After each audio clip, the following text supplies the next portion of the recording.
Welcome into the Carolina Kitchen. Chef Ralph Ruocco with Travinia is here, and he is giving you the secret recipe to one of the menu items that I've actually tried before, and it is fantastic.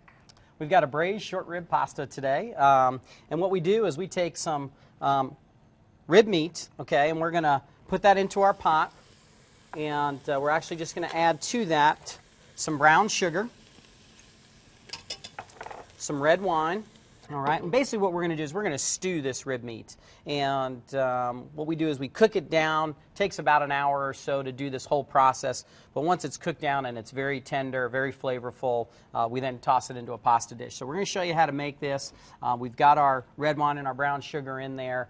Next I'm going to add some, this is just some canned tomato, some diced tomato, okay, that we're going to add in there. And then lastly what I've done is I've taken a beef stock that we have reduced and brought down and intensified the flavor.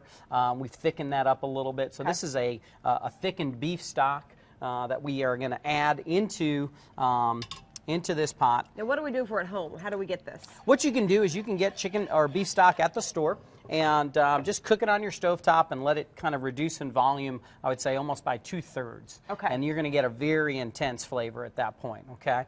So now we're going to add that to this, and as you can see how thick and luscious this sauce has become, we're going to bring that up to a boil, let that really intensify in flavors, okay? When we make our pasta dish, we're just going to take some of that sauce out and get it into our hot saute pan, and as you can see how thick and kind of creamy that sauce has become. To that, I'm simply going to add what we use is an asiago cheese sauce. Now, we've taken some heavy cream, and we thicken that heavy cream with just a little bit of cornstarch, and add in some asiago, shredded asiago cheese, okay? So now we're really going to get a nice creamy texture into our short rib dish. To that, I'm going to add my hot pasta and get that all tossed together. And once it all comes up to the nice hot temperature and it's all kind of brought together, we're going to plate it and eat it. Simple steps, but just plan to have some extra time, but certainly something that, again, is very, very different that people are absolutely going to love. Again, I've tried this, and it is fantastic. Let's get you guys the recipe so you can make this at home. Go to our website, WLOS.com. Click on the Carolina Kitchen link. That is the fastest way. Or you can send a self-addressed stamped envelope to 110 Technology Drive, Asheville 28803. And, of course, we are on Pinterest.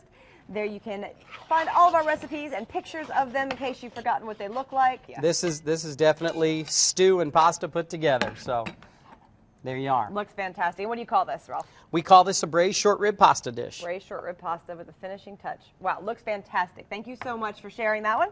And that's what's cooking in the Carolina Kitchen.